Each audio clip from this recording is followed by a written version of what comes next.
Bonjour, ici Gérald Sylvestre, professeur en génie mécanique, et je vous fais cette vidéo sur la planété telle que comprise par la norme ASME Y14.5 2018.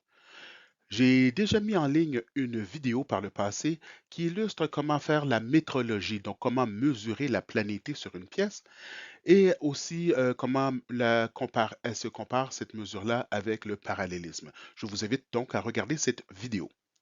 Aujourd'hui, nous nous concentrons sur la théorie. Donc, la tolérance de planité, eh bien, il s'agit d'une tolérance de forme. Nous pouvons voir que les tolérances de forme sont illustrées dans deux cases. La première illustre la forme parfaite à atteindre et ensuite, comme la perfection n'existe pas, la seconde case nous dit de combien on peut s'écarter, donc l'intervalle de tolérance, ainsi que la forme de la zone de tolérance lorsque ça s'applique. Dans le cas de la planité, la forme parfaite est illustrée par ce losange qui veut dire que la forme est un plan. Donc, c'est-à-dire que la planété est un supposé écart par rapport à la forme parfaite d'un plan parfait. Ce plan-là est situé dans l'espace. Il n'est pas orienté avec un axe quelconque, donc il est pris sans égard au datum.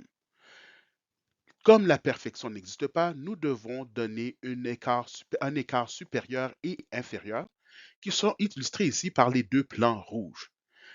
C'est la forme de la taille de la zone de tolérance. Cette forme-là, on lui attribue une dimension. Dans ce cas-ci, disons, nous allons dire 10 millièmes. Comme il y a une tolérance de 10 millièmes de planété, eh bien, la surface supposément parfaite doit se situer, une fois fabriquée, dans cet écart-là de 10 millièmes. Donc, nous pouvons enlever ici la forme parfaite et nous insérons une surface imparfaite. Et comme vous pouvez voir, tous les défauts sont situés dans cette zone de 10 millièmes.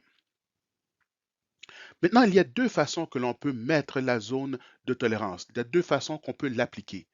On peut appliquer cette tolérance directement sur une surface ou encore on peut l'appliquer sur une entité dimensionnelle. Lorsque l'on applique sur une surface telle que vue à gauche, toute la surface pointée doit se situer dans la zone de tolérance illustrée en bleu, c'est-à-dire de 10 millièmes. Lorsque l'on l'applique sur une entité dimensionnelle, alors on va apposer le symbole sur une dimension. Donc vous voyez ici, elle ne pointe pas une face telle quelle, mais elle est bien sur la dimension. Et à ce moment-là, il s'agit du centre de cette dimension-là que l'on appelle le plan médian. Eh bien, le plan médian doit se situer dans la zone de tolérance illustrée en bleu, telle qu'illustrée à la droite. Qu'est-ce que ça veut dire? Eh bien, la zone de tolérance à droite contrôle la bananitude. Donc, l'entité dimensionnelle, c'est à quel point une pièce peut être en forme de banane. Alors qu'à gauche, on regarde plutôt quelle est la qualité de la surface, à quel point elle doit être parallèle au datum, pardon, qu'elle doit être droite, en fait compte qu'elle doit être plane telle qu'elle. Remarquez que lorsqu'on en applique la tolérance sur une surface, la règle numéro 1 s'applique. Qu'est-ce que la règle numéro 1?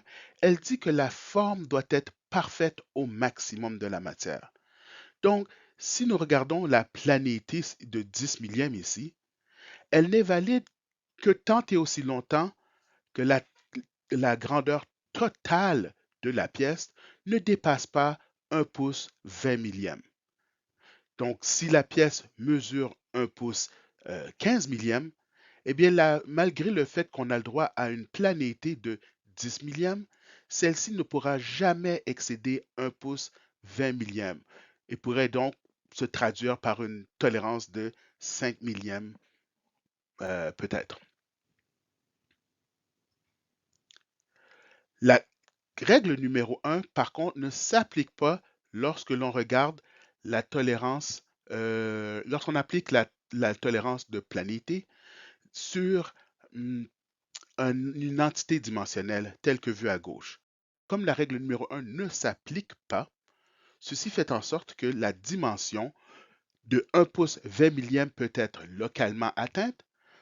Par contre, la pièce dans son ensemble, elle, pourrait avoir une bananitude, un écart de rectitude de 10 millièmes tel qu'illustré ici.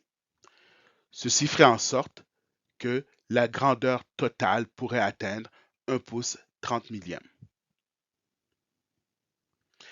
La tolérance de planéité a une particularité, elle peut être appliquée par unité. Donc si nous regardons ici, nous avons une tolérance de 10 millièmes inscrite dans la première ligne. Et celle-ci fonctionne exactement comme nous avons vu dans les diapos précédentes. Par contre, la seconde ligne nous dit que la planéité telle qu'elle peut être appliquée de 5 millièmes sur un carré de 250 par 250. Ceci veut dire que, alors que toute la surface doit être dans une zone de 10 millièmes, sur une petite zone, il ne peut pas excéder plus de 5 millièmes. Ceci nous permet de garantir qu'il n'y a pas de changement brusque dans la tolérance, dans la surface plutôt. Il est aussi possible d'illustrer la zone de tolérance sur une forme diamétrale, comme on le voit ici. En résumé, la planété, c'est l'espace entre deux plans parallèles. Elle peut s'appliquer sur une surface et à ce moment-là, la règle numéro 1 s'applique.